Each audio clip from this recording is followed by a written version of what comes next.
రైతు డిస్కంపై తెలంగాణ రాష్ట్ర సేన అధ్యక్షురాలు కవిత అనుమానాలు వ్యక్తం చేశారు. కొత్త డిస్కం వల్ల రైతులు ఆందోళన చెందుతున్నారని కవిత చెప్పారు. సీఎం రేవంత్ రెడ్డి చిట్ చాట్లో మాట్లాడటంతోనే అనుమానాలు వస్తున్నాయన్న కవిత, సీఎం రేవంత్ ప్రెస్ మీట్ పెట్టి ఉంటే రైతులకు ఒక భరోసా ఉండేదన్నారు. రైతు డిస్కం ప్రైవేట్ చేయట్లేదని సీఎం ప్రకటించాలని డిమాండ్ చేశారు. రైతు డిస్కంను వేరు చేసి డిస్కంలను ప్రైవేట్ పరం చేయాలన్న కుట్ర జరుగుతోందని ఆరోపించారు.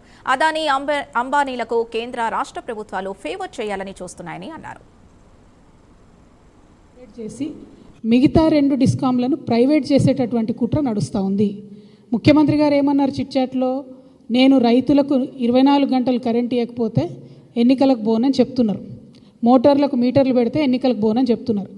నేను ఛాలెంజ్ చేసి అడుగుతా ఉన్నా ముఖ్యమంత్రి గారిని, మీరు మిగతా 2 డిస్కామ్లు ప్రైవేటైజ్ చేయను, ప్రైవేటైజ్ చేస్తే ఎన్నికలకు పోను అనే మాట చెప్పగలుగుతారా? చెప్పేటటువంటి ఆస్కారం ఉందా? చెప్పాలని చెప్పి నేను డిమాండ్ చేస్తూ ఉన్నా.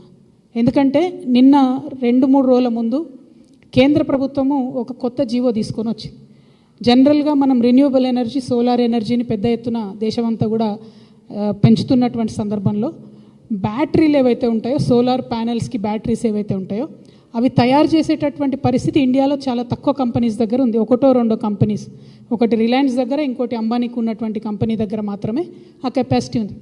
మిగతా small and medium scale industries ఎవరైతే సోలార్ ప్యానెల్స్ తయారు చేస్తారో, సోలార్ బ్యాటరీస్ తయారు చేస్తారో వాళ్ళంతా కూడా చైనా నుండి అవన్నిటిని కూడా తెచ్చుకొని అసెంబుల్ చేసి అమ్ముతూ ఉంటారు. మెజారిటీ బిజినెస్ వాళ్ళదే ఉంటుంది. సడన్గా నిన్న కేంద్ర ప్రభుత్వం ఏం చేసింది, 3 రోజుల కింద ఒక జీవో ఇచ్చి ఇండియాలో తయారయ్యే బ్యాటరీలు ఉన్నటువంటి కంపెనీలు మాత్రమే ఇక్కడ సోలార్ ప్యానెల్స్ తయారు చేయాలి అని చెప్పి ఒక జీవో ఇచ్చి కరెక్ట్ 5 రోజులు టైం ఇచ్చింది. జూన్ 1 నుంచి అమలవుతుందని చెప్తుంది. అంటే ఈ చర్చ అంతా ఎందుకు జరుగుతుందంటే, ఎప్పుడైతే రైతుల ఆనాడు ఉద్యమం చేసినప్పుడు ఎలక్ట్రిసిటీ రెగ్యులేషన్స్ ఈ దేశంలో బిల్ ఆగిపోయిందో దాన్ని తిరిగి తీసుకొచ్చేటటువంటి కుట్ర కేంద్ర రాష్ట్ర ప్రభుత్వాలు 2 కలిపి చేస్తున్నాయి. అక్కడ వాళ్ళేమో ఒక్కొక్కటి జీవో మార్చుకుంటూ రిన్యూవబుల్ ఎనర్జీస్లో మార్చుకుంటూ వస్తున్నారు. ఇక్కడ వీళ్ళేమో దానికి తగ్గట్టుగా ముందే డిస్కామ్లు ఏర్పాటు చేసి ప్రైవేటైజేషన్కి తొవ్వలు తెరుస్తూ ఉన్నారు.